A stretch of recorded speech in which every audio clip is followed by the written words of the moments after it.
I'm Aline Saeed in Doha. Here, top stories on Al Jazeera. Bahrain says 2 of its soldiers have been killed in a drone attack by Houthis on the Saudi-Yemen border. The Houthis haven't acknowledged the attack, but the Saudi Arabian-led coalition says it reserves the right to respond. Meanwhile, Saudi Arabia has been pushing for a ceasefire in the long-running conflict in Yemen and only last week held a round of talks with Houthi officials in Riyadh. We could clearly tell from the attacks that this is something that the Saudis have been speaking about for a long time. I think this will illustrate what the Saudis have been saying about how problematic many factions of the Houthi rebels can be to obstructing a political solution to a Yemeni situation or the political situation in Yemen.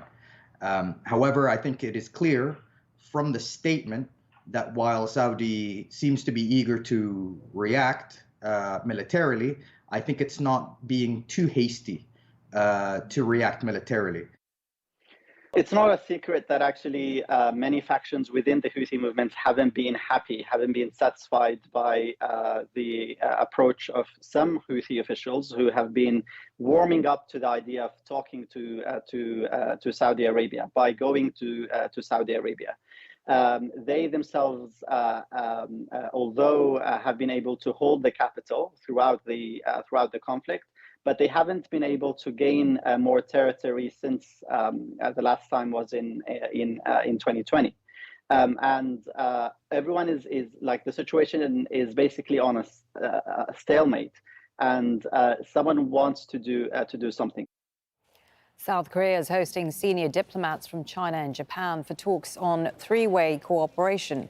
It's an attempt to ease Beijing's concerns over its neighbours' growing defence ties with Washington. A Thai activist, Anon Nampa, has been sentenced to 4 years in prison after he called for royal reform during protests 3 years ago.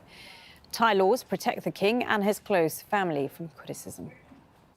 At least 6 people have died in Guatemala after heavy rains triggered landslides. Rescuers are still searching for at least 15 others.